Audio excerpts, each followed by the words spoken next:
It's time again for Tim Graham and Friends, brought to you by CTBK, CPAs and Business Consultants. I am Tim Graham of The Athletic, here with Jonah Bronstein of Bronstein and Associates, and Matthew Fairburn, also of The Athletic. And the Bills coming off a mammoth 44-34 victory over the Seattle Seahawks in Orchard Park. And as I had mentioned in my column after the game, they could have won this game anyway. They could have beaten the Seahawks as they miraculously beat the Patriots, as they came back to beat the Dolphins in week 2, and we all looked askance at those and like, well, but this was the Seahawks.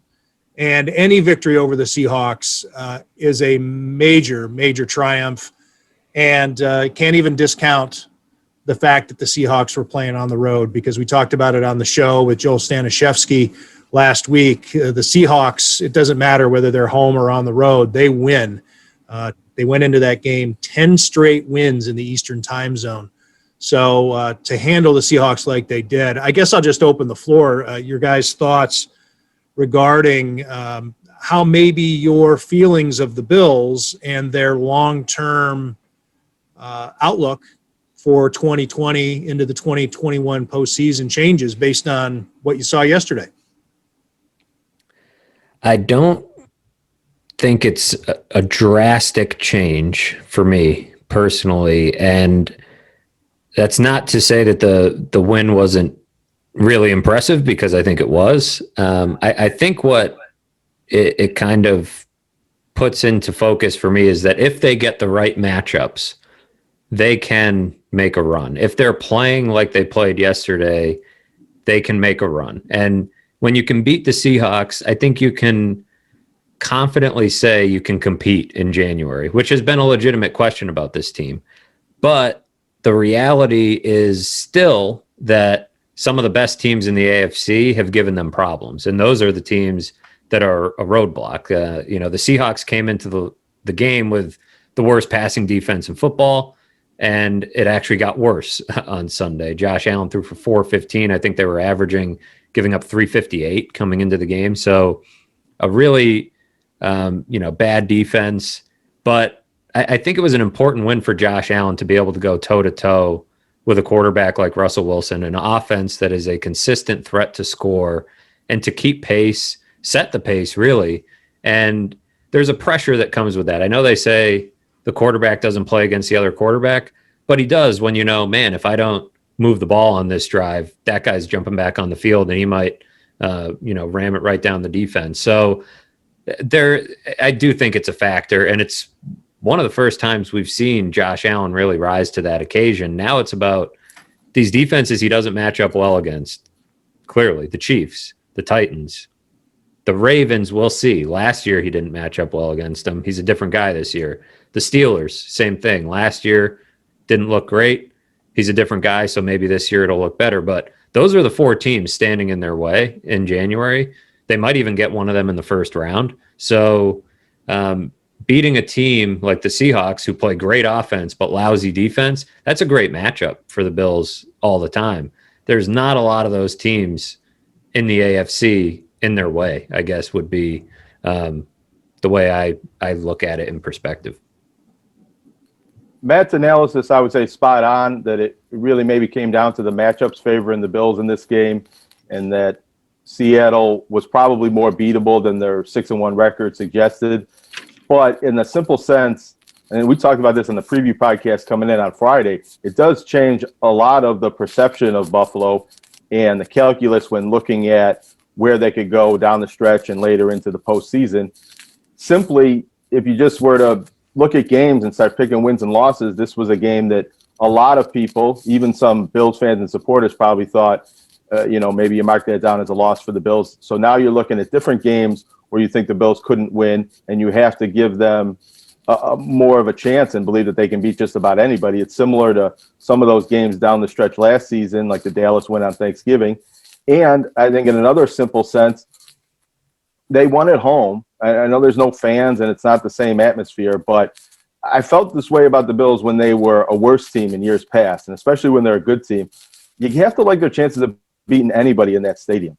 especially when there's fans, but maybe even when there's out, they seem to play with a little bit more spirit. And I think if they win the division, which they look like odds-on favorites to do that, they're going to get a home playoff game against a team that maybe we think is better, doesn't match up as well with Buffalo. But at home, I think if you're a Bills fan, you have to believe now that this team can win that home playoff game against just about any opponent that they're going to be matched up against. And I think that's a big change from where we were a week or two ago after the Bills had suffered some losses and didn't play great in their win against the Patriots.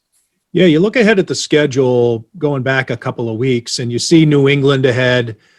And, of course, New England has crumpled.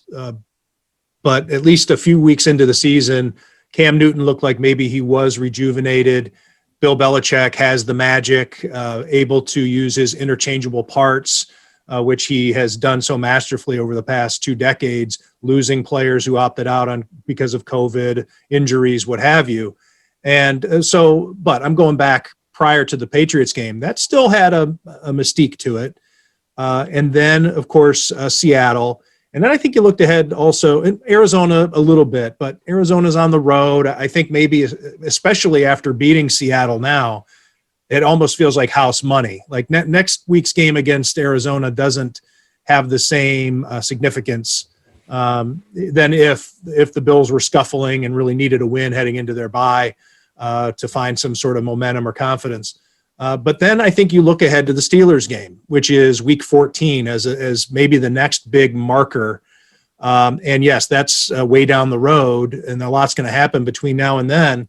But the Steelers have been vulnerable for the past few weeks. Mike Tomlin's getting a little upset. He says he's getting frustrated with having to talk about pulling games out late, going down to Dallas, a team that they were just supposed to wipe the field with, and almost losing that game. So, maybe the Steelers, based on what we saw on Sunday, what we got out of the Bills versus what we saw out of the Steelers, and that's the game Western New York got at 4:00. As soon as the Bills game was over, you could look at it and say, whoa, maybe the Steelers aren't the big hurdle that we thought they'd be.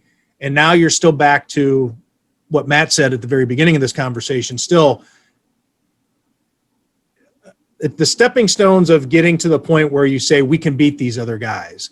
And a victory like they did over Seattle with maybe some of the other teams coming back a little bit. I guess what I'm getting at in a very rambling way is the confidence or the mentality that the Bills may have when you beat a team like Seattle, to say that when they do go up against one of these teams again, whether it's the Steelers in week 14 or whoever they get in the playoffs, they're not thinking back to, man, we still haven't beaten the Chiefs or the Titans, or even going back to Houston in the playoffs last year. I think now that the Bills head into these later weeks of autumn and into winter, they're going to be thinking about what they did to the Seattle Seahawks in Orchard Park and the fact that we can beat anybody. And especially, as Jonah said, if it's at home, these are the types of things that build a team's identity, foundation, that comfort, that peace of mind that they have when they prepare for a game, when they walk down that tunnel, when the whistle blows, all that stuff. We've been here before and we've done it, because that's something that the Bills haven't been able to really reflect back on and say, you know what, we've done this before, guys. Let's just do it again, because they haven't done it before. Yeah, I think if you look at this game, I think the Bills won it because of the offense and the way that Josh Allen got them off to a fast start and sort of ran it up on the Seahawks. But I think it's actually a more important game long-term for the defense. And certainly, usually when you allow the quarterback to throw for 390 yards and you let up 34 points, it's not necessarily considered a good game from a defensive standpoint, but they turned the ball over 4 times and got back to feeling like a team that can handle any offense that's thrown their way. And that was the calling card of Sean McDermott's teams in the first 3 years that he was here. It hasn't really been the case up until yesterday in 2020. And so I think that is important for that side of the ball going forward. The question will be, with Josh Allen, when he sees those defenses again, the defenses that seem to have his number, or did earlier this year, they ran into him at a good time, whatever it was. Is he going to have the answer? Is he going to have the counterpunch, or are they fighting an uphill battle when they run into the Chiefs or the Titans? But from a defensive standpoint, from a matchup standpoint, when they run into the Ravens, potentially in the playoffs, I don't think it's going to be a case of, oh man, how do they possibly slow down Lamar Jackson? He's been just okay this year, and the Bills have slowed down plenty of good passers. And when they run into the Steelers, same question. The question will be on the other side of the ball, because they haven't. I wouldn't say they have a lot left to learn about Josh Allen between now and January. He kind of has established himself as this guy who's good enough to be considered their future at quarterback. Where he ranks among league quarterbacks is subject to debate, but against bad teams and against good matchups for not bad teams, I should say bad defenses or good matchups for this offense, teams that play lots of man coverage and don't have the corners to keep up with his receivers, he is capable of games like we saw yesterday. He wasn't even capable of those games last year. And so now that you have a quarterback capable of doing that, gives you a shot in January. But to me, you learn about him. The next stage of learning about him and this team doesn't come until January. He could throw for 403 touchdowns every day from now until the wild card round. And if he looks like he did in October in the wild card round, there's going to be some frustrated people, and the conversation will evolve to, why can't this guy do it in January? So I'm not saying he can't do it. I'm just saying we're not going to get that next bit of information until they get to the playoffs. The big caveat, I think, is that they won the turnover margin yesterday 4-0, and that might be great for the result, but not sustainable week to week really against any team, especially good opponents. They still gave up 34 points with those 4 takeaways. So I think you can be concerned. They showed they could win a shootout against a bad defense. But if their good fortune isn't the same in other matchups, if their good fortune wasn't as good as it was yesterday, they might not have won that game. So I think it is a little bit concerning that the defense still gave up a lot of yards and a lot of points, even though they were able to make the big takeaway plays that have eluded them in previous weeks. Yeah, and I think that it really does change the complexion of how you approach a game defensively. The Bills were up 3 scores in the third quarter, early in the third quarter, and then up 21 points with about 10 minutes left in the fourth quarter. So, of course, you're playing a totally different style of defense that, you're giving up yards, you're giving up, obviously the long, semi-deflating bomb, 40-yarder late in the game or whatever it was, 65 yards, wasn't it? What was it, 65 yards? I think it was a 55-yarder. 55 yards to Moore standing by himself in the end zone. That was a weird play. And you think to yourself, okay, even then, even after that play, it wasn't a backbreaker because the Bills were so far ahead. But, there were some things that if you wanted to really nitpick, you could get upset with the defense, but they were just trying, the game was kind of over. You just didn't want to give them up in a big chunk like that. But yeah, you're right, Jonah, four takeaways. And really it was interesting. I think I would have been interested to see if the Seahawks had climbed within a score with time to go, how Josh Allen would have handled that, because those are the times when you see, especially against another accomplished quarterback, where he starts to grind, he starts to get a little jittery. But the Bills were constantly ahead. They were just quick strike. 85 seconds into the game, they're ahead, and that really had to take the edge off any stress of trying to – and then a 3-and-out, by the way. So they score in 3 plays, force a 3-and-out, make it 14-0, and it was cruise control from there. So that really did change the entire tenor of the game right from the start and take a lot of the pressure off of the Bills and the offense. Well, it was bizarre. Sorry, go ahead, Matt. Go ahead, Jonah. Well, I just want a quick point. It did remind me quite a bit of the early 90s Bills. that were rarely a dominant defense, but the defense was able to make big plays, get sacks and turnovers and timely plays that swung the game, even if they gave up a lot of yards and points. And then on the other end, that was an all-time great offense that you always kind of counted on to score enough points. And the Bills might not be an all-time great offense, but they're a high-scoring, highly productive offense this season. Well, they're an offense that's the game script that they want. I mean, sure, every team wants to jump out to a 17-0 lead, but we're starting to see familiar games emerge for this group. And when they jump out to those quick leads, as Tim alluded to, Josh Allen in those tighter games, tends to try to make too much happen, or it's just a different feel. But when they get out to that comfortable lead, they're able to do a lot more on defense that they don't normally do. And they seem a lot more comfortable as an offense, sort of dictating to the other side of the ball. I found it really interesting.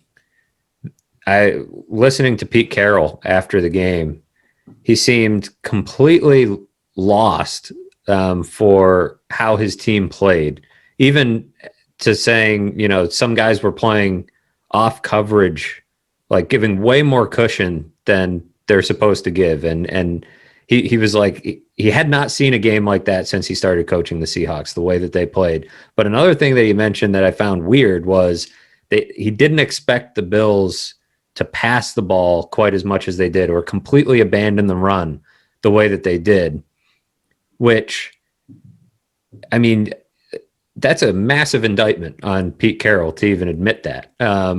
Because I think everybody coming into this game, all he had to do was watch Tim Graham and Friends on Thursday night with Gerald Dixon. We all knew it was going to be, this pass happy game. The Seahawks were statistically the worst pass defense in football.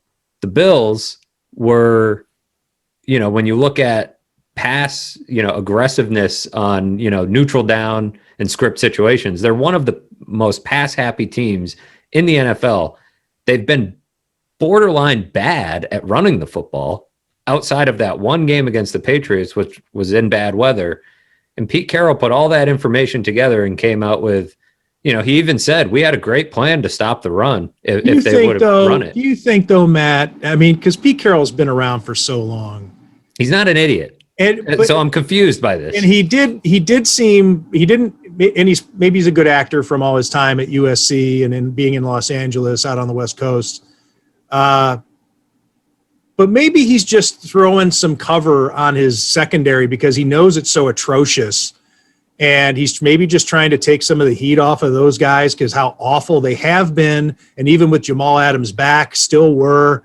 I don't know. To me, I thought maybe there was some mental strategy going on there with saying, because, none of it adds up. None of it makes any sense.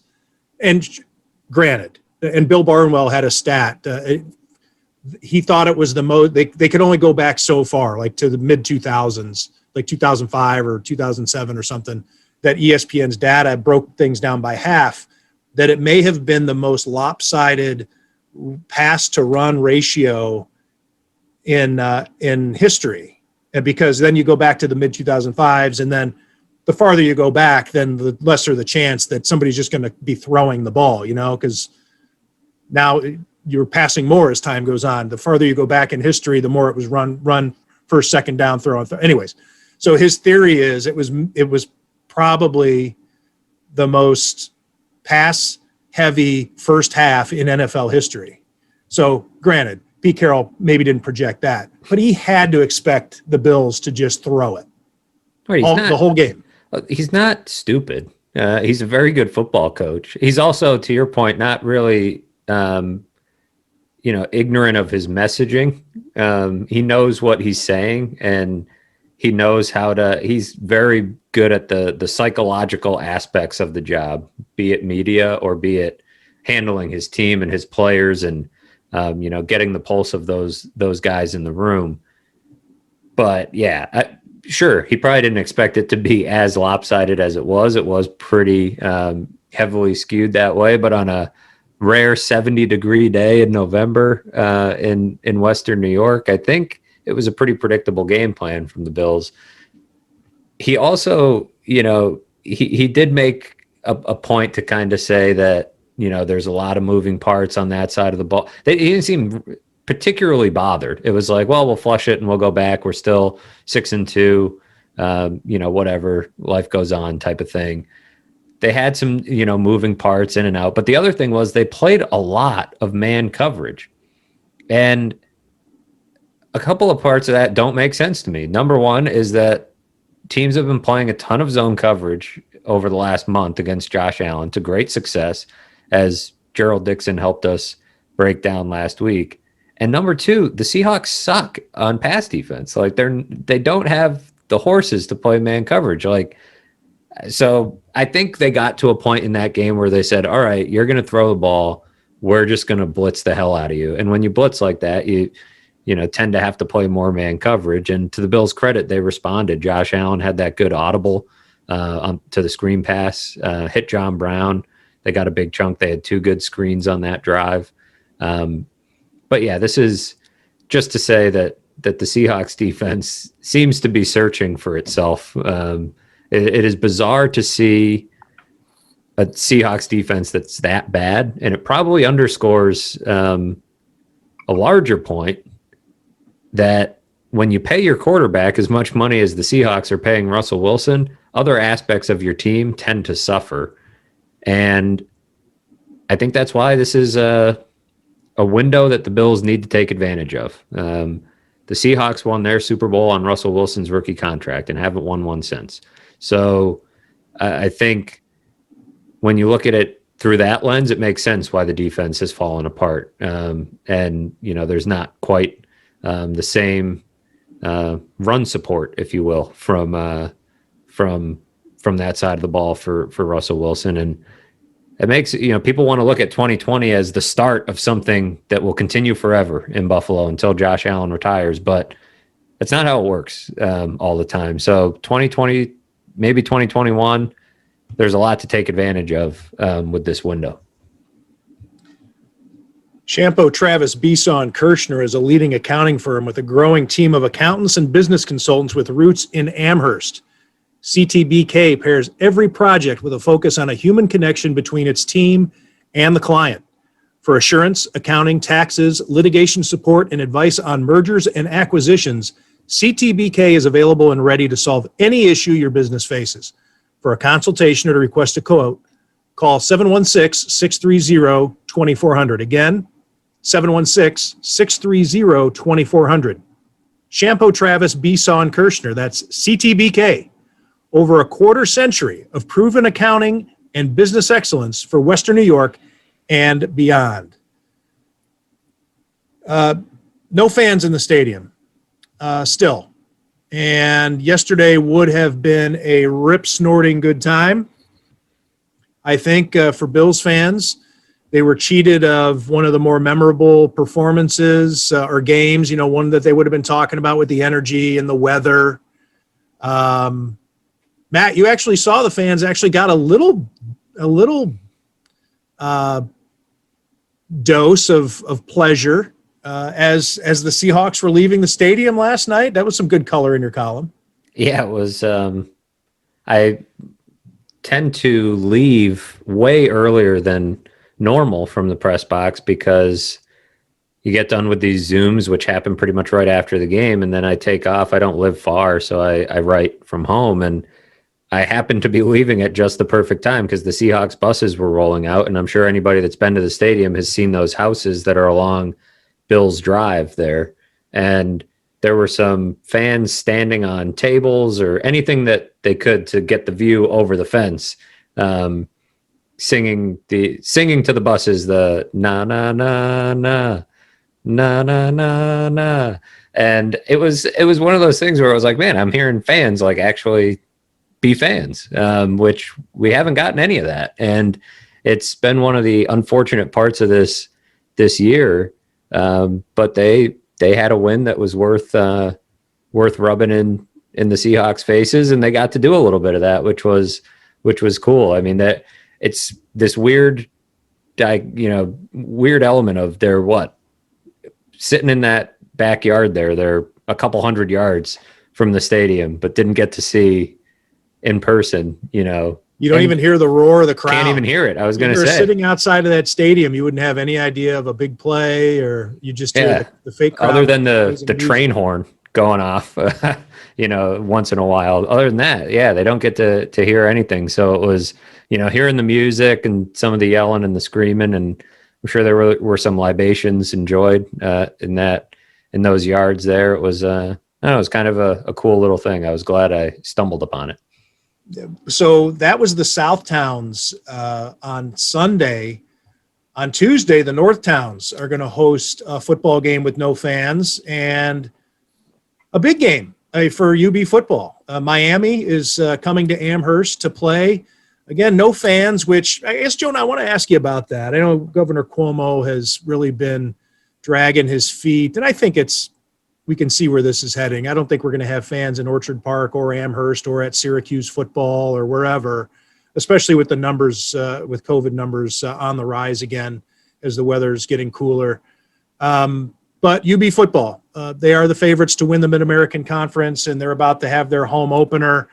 I don't know, what's your sense of what they're thinking over there at UB regarding this season? It could be a really special season for them, but the aspect of not being able to, you know, have their fans, their boosters, family, whatever it is, out there to join in on this.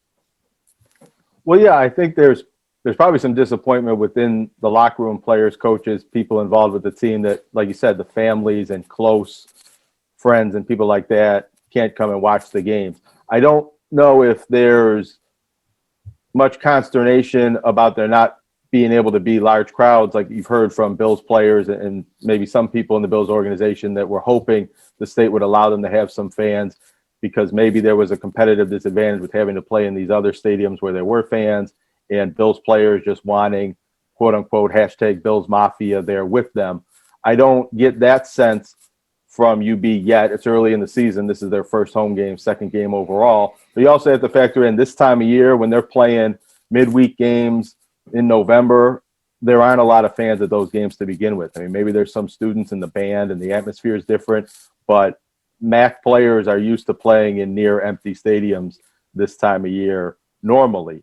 And there's a lot of it being the season opener, maybe, and it's on television. It's a big game. Miami's defending champs, all that stuff. What would this game have been like, do you think? There's a Gabbert coming to town as well.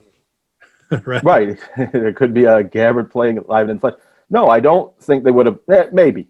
It really depends. Maybe as the home opener, because the home opener always gets a big crowd, but the home opener is always in August. On a Saturday. Well, it's not always on a Saturday. Sometimes it is on a Thursday or Friday night, but it's before school starts, before high school football starts. Got it. It's before the Bills are playing. There is generally a big crowd, especially from the students. I don't think on a Tuesday night in November that they would get a large crowd, but maybe it being as big of a game as it is, there are midweek action games where they've gotten bigger than normal crowds. I remember Election Day 2008, it was against Miami, and there was a big red versus blue election night theme for that game, and there was a decent-sized crowd. So maybe. But in general, and the point I didn't make before, the big difference, I think, with MAC football and a lot of college football, although maybe not every league, is that right now everybody's in the same boat for now. There aren't fans in the stands at any of the MAC games. Maybe that's revisited later. I don't think there will be fans at any MAC games at any point this season until maybe championship game, bowl games, possibly.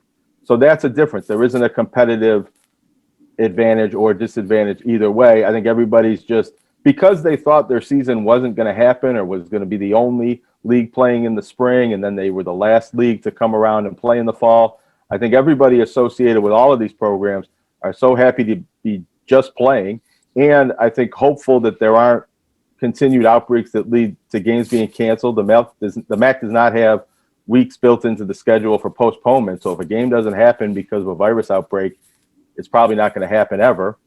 So I think just playing is good enough for everybody involved for now, and not having fans is just part of the things that we need to get used to right now. I think there's more consternation from high school events where parents or certain amounts of fans, maybe some of them are allowed to attend, certain outdoor activities in high school. You can have two spectators per athlete, but some indoor events coming up might not allow any spectators. The gymnastics meet I covered on Saturday night, there were no parents allowed.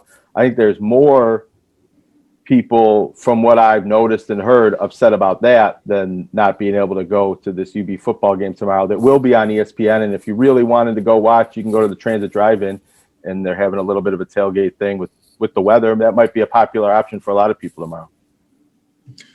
What would be, how would you preview this game, Jonah? I know that Gabbert is, I don't know if the designation is officially questionable or what the situation is, but UB's favored to win the game. And I don't know. But from the UB's perspective, as I wrote in my advanced story for the Niagara Gazette this afternoon, I would call this, they could talk about the bellwether counties in counting these election votes. It's the bellwether game for UB season, I really think. If they win, then I think you can look at them as I've mentioned on previous podcasts, as a team that is the favorite in the East Division, the favorite then to go to the MAC championship game, possibly win that game and a winnable bowl game. And I don't know if they're actually going to win all 8 games on their schedule, but they have the potential to be a team that can run the table. This is their first big test and maybe their biggest test. And if they get past this game, you really can start looking ahead and projecting how many wins they can get and having a 6, 7, 8 win season.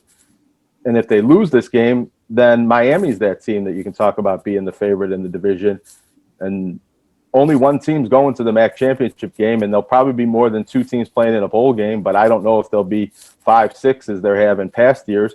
So the winner of this game is in much better position than the loser of this game to having a successful season. Miami was the MAC champion last year, the East Division winner. It's a rematch of the game that sort of changed the trajectory of Buffalo's season last year when Matt Myers got hurt. Kyle Van Treese came in the second half. UB didn't win that game, but then went on to be I don't want to call them a better team, but they were playing at a different style and a different level and a more productive offense after Kyle Van Treese came into the lineup. And now Miami's in a situation where their quarterback, Brett Gabbert, was knocked out of the game with a head injury. He's questionable to play. A.J. Mayer, who is the quarterback that came in, he was co-MAC East Player of the Week with Buffalo's Jarrett Patterson. So they kind of did well with the backup quarterback.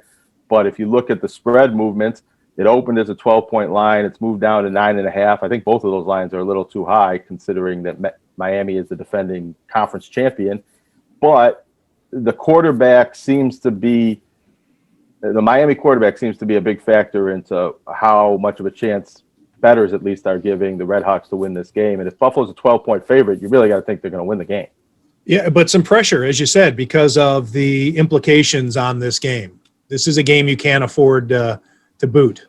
This is a game that you have to put away, and it really, I think, takes a lot of the steam out of the season if Buffalo loses, because yes, they could still win the division, they could still go to the MAC title game, but now it's looking a lot more tenuous, and you're really watching Miami as much as Buffalo to see if Buffalo can get back. They don't have the tiebreaker, so they're going to have to get a game and a half ahead of Miami, and cancellations can make that math even harder. So I don't want to say the winner of this game wins the division and goes to the MAC championship game and is the team that has the possibility to go 8-0, but it really could break that way to where the winner of this game has that still on the docket and the loser does not, and it's a lot less of an exciting season to follow for UB fans, I think, if they lose this game. Daisy Graham's trying to jump in here. She might join us here. Oh. I'm not going to ask her. I'm not going to I don't want to pander to the dog lovers in our audience. If she comes up, she comes up, but I'm trying to. Uh-oh. You want to say hi? No, that's it. Not saying much on the podcast. She's a pretty vocal dog, but she just comes down and checks on me. She's got border collie in her. So especially when everybody's in the house, she just makes her rounds to make sure she's got her eye on everybody. And all right, she comes down, she checks on me. She gets a little scratch on the rump and takes off, and then she'll be back in 10 minutes to make sure I'm still here. So what's the latest, Jonah, on winter sports in Western New York? Governor Cuomo hasn't given us too much of a lead here, but I guess in an all-encompassing Bills fans, UB fans, winter sports, COVID and the rising cases have we don't seem to know much about whether or not we're going to be able to enjoy our sports, and maybe we shouldn't. Maybe it should all be shut down. I don't know. That's a topic for another day, but at least what's the guidance? Well, it's looking discouraging for winter sports starting on time at least and potentially being played locally. And that isn't necessarily because of what was said regarding winter sports today, but because of the rising case counts, especially locally in Erie County, but statewide as well. And as was said today, so Governor Cuomo was asked about it today and didn't really have an answer other than, deferring it to another Department of Health official. I hope I get this name right, Robert Majika. And what he said is the issue right now is we are seeing inclines in different parts of the state, which our locality is definitely one of those parts of the states. That's my interjecting. And back to the quote, we are not inclined to open winter sports at this time. Now, that was not an official declaration that the on-paper start date for winter sports, November 30th, would be moved. But 3 weeks from today, as we're recording this, 3 weeks from today would be the normal start of the winter sports season. Right. The implication is that it might be moved, especially for the higher risk sports, basketball, hockey, and wrestling. Schools were hoping to find out about now that they would start on November 30th. This is about the time in the fall when the guidance was put out there for how to practice safely in the fall or the winter, as we're talking about now, and what the seasons would be like, what sports would be allowed to be played, what sports would not be allowed to be played. I've heard more unofficially from people that I talked to that the way it was going was that on November 30th, certain lower risk sports, bowling, rifle, skiing, and I think boys swimming was the other one, would be allowed to start practicing, and then there'd be competition soon after. But that sports like basketball, hockey, and wrestling would not be allowed to start practicing on November 30th. But that would be more likely to happen sometime after January 1st. I think that the statement from the state today didn't explicitly say that, but really hinted that something like that is what is going to happen. And if you look at rising case counts and if you're really educated on the subject and what sort of things are coming along with vaccination, testing, a lot of that stuff isn't going to happen right away by November 30th. That it's happening more end of December into January, and I think we'll be in a somewhat safer environment after January 1st. Maybe it's not good enough to allow the sports to be played at the time, but I think there's a lot higher probability of those sports starting up and having seasons after January than they are here November 30th going into December. All right, guys, let's wrap it up with one last winter sports note. Bodog, the betting online site, put out some numbers today regarding where the Toronto Raptors are going to play their home games in 2020, 2021. Nashville is favored as a plus 250. Toronto is next at plus 350. Buffalo is third at plus 500. Now, we know from the people that we've spoken to that I think that if you could take not Buffalo, I would be betting on that, because I don't think that any discussions have been had, regardless of all the different politicians who are angling for it and hoping that they can repeat what happened with the Toronto Blue Jays here in Buffalo again and make this the home of the Raptors during the pandemic. But I don't know. I just wanted to throw that out there. I know we all love our NBA, and we've discussed it here on the show before. It seems, Kansas City was the favorite. Last time we talked about this, everybody was talking about Kansas City. Let me double check where Kansas City is. Tampa, it just says New Jersey. I don't know where I guess they'd play probably in Newark. Right, where the Nets used to play. Right. And wait, in Newark or at the Meadowlands? Out at the Meadowlands Arena? Well, I don't know. I'm just saying there's an empty. Right. Yeah, they're in Kansas City. They're all plus 650. So that's the next tier. Oh, after this, I didn't notice. Syracuse plus 900. And then it rounds out with Louisville at plus 1,400. So anyway, you could wager on where the Toronto Raptors will play. Where's Kansas City? Kansas City is in Missouri.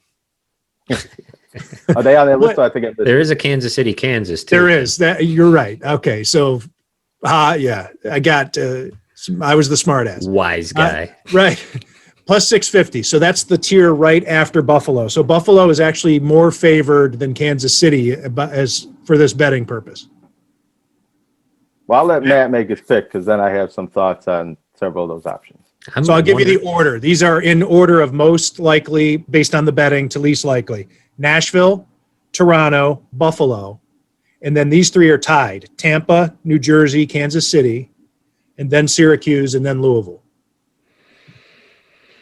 I'm surprised to see Nashville so high. I feel like there must be something I missed if Nashville is the betting favorite, but I think I'm going to go with Toronto.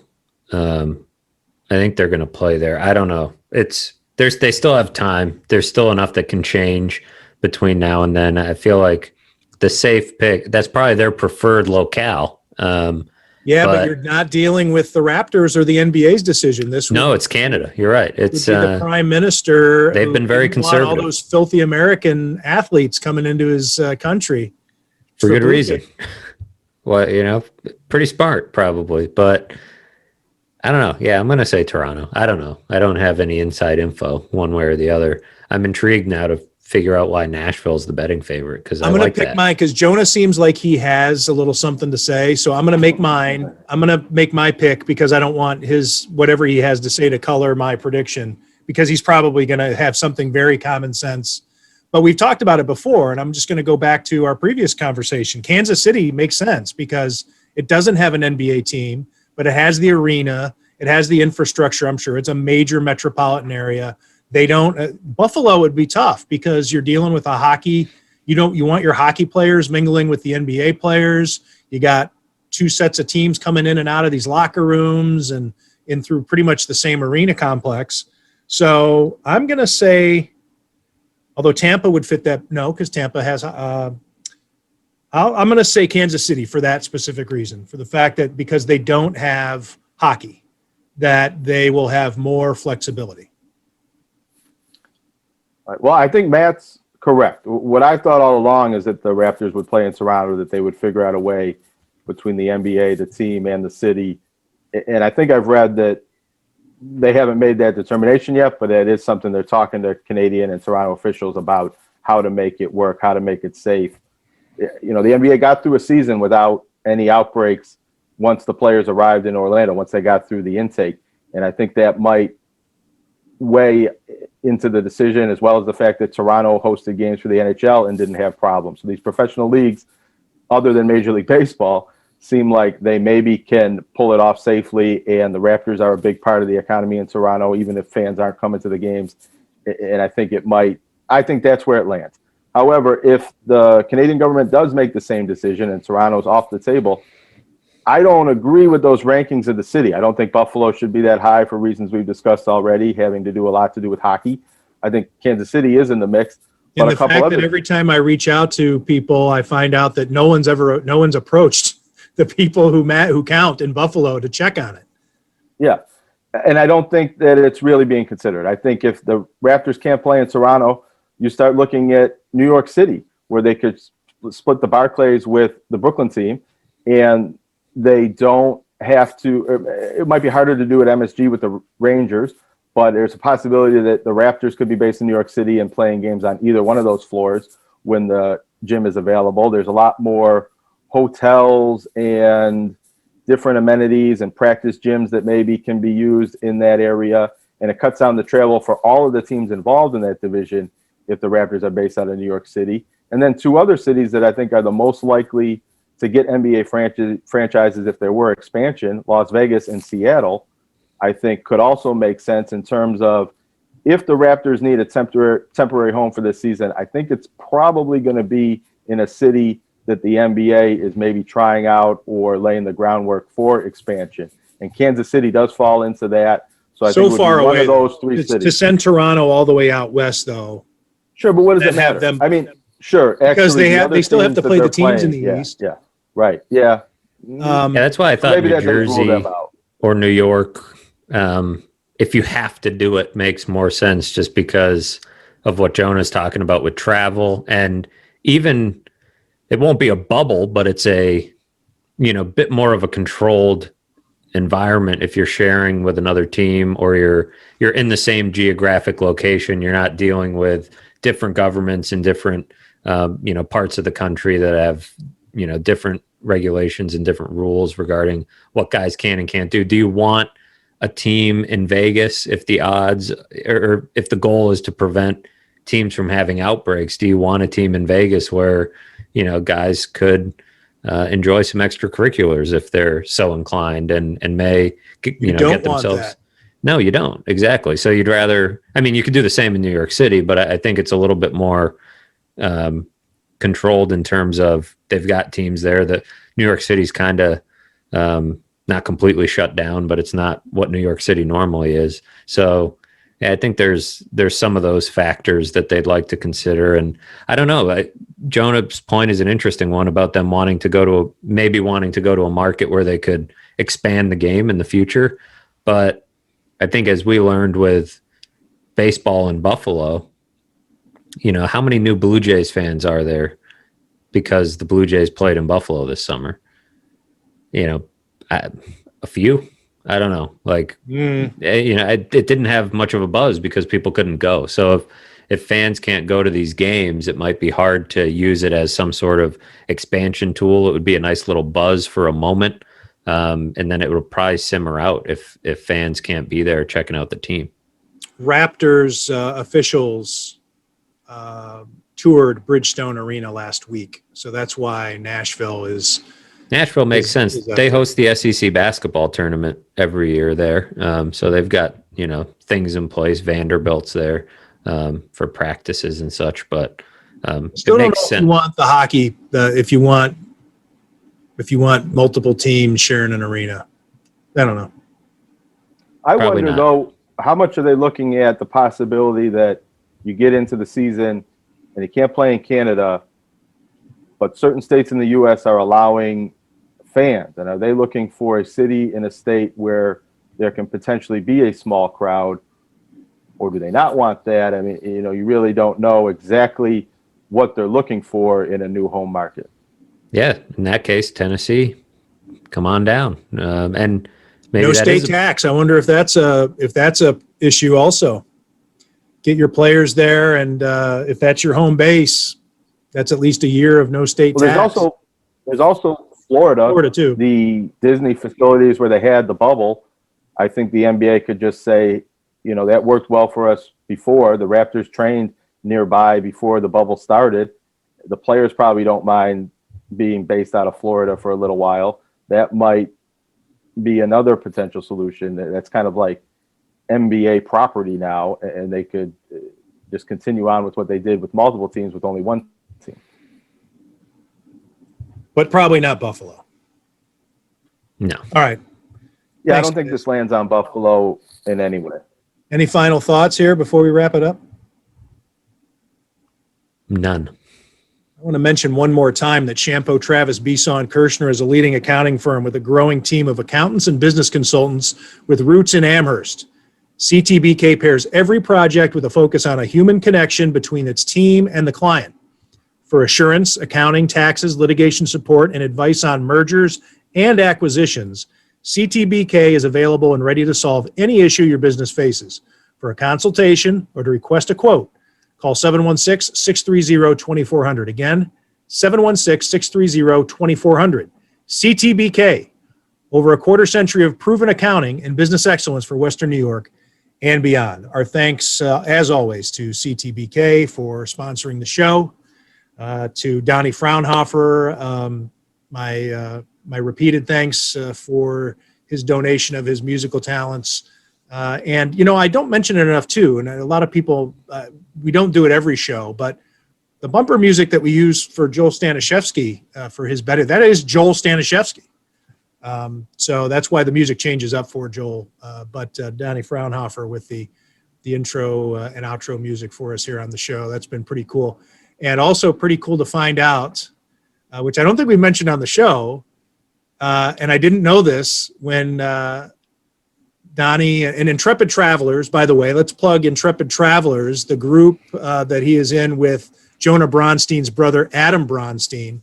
when they reached out to us to offer to give us some of this music, that Donnie Fraunhofer is Bucky Gleason's godson.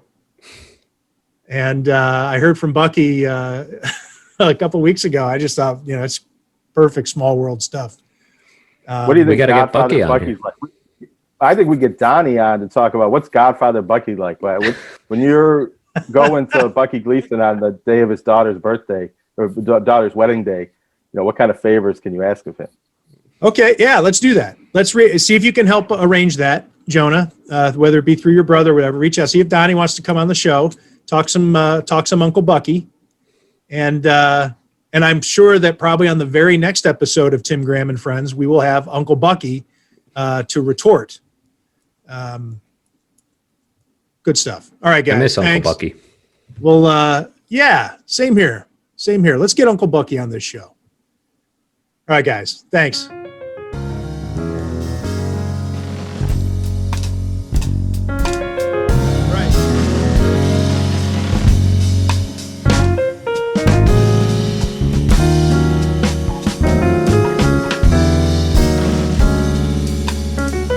Right.